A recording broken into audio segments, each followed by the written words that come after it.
The Trump administration says recruiting for law enforcement is more active than ever, so we wanted to see what that looks like for some of our local departments. Marshawn Gunn is live with us in studio to tell us about how departments are doing and what they're saying is the challenge. Good evening, Marshawn.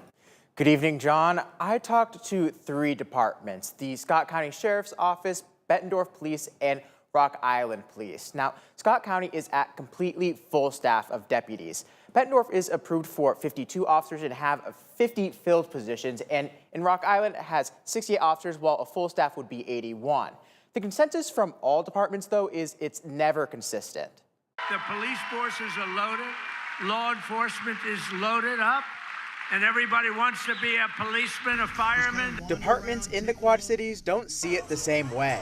We are constantly hiring, and we're recruiting as much as possible. It's not just in Rock Island. In the early 2000s when I tested, there was close to 100 applicants.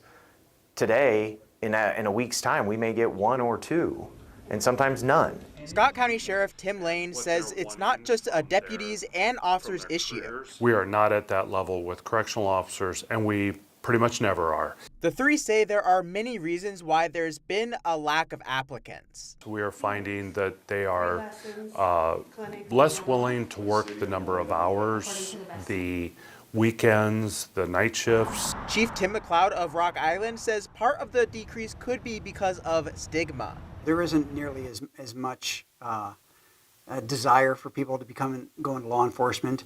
And I think we're our own worst enemies. So departments have to try new tactics. One of which is the 8-hour shift versus the 12-hour shift. The change in hours has worked for Sheriff Lane. We started hiring larger groups of people, training larger groups of people at a time. For many departments, it's a constantly shifting cycle. We've got the process going right now. We're doing background checks on several individuals. The key? Finding people who are as dedicated to public service as they are. Marshawn Gunn, WQAD News 8.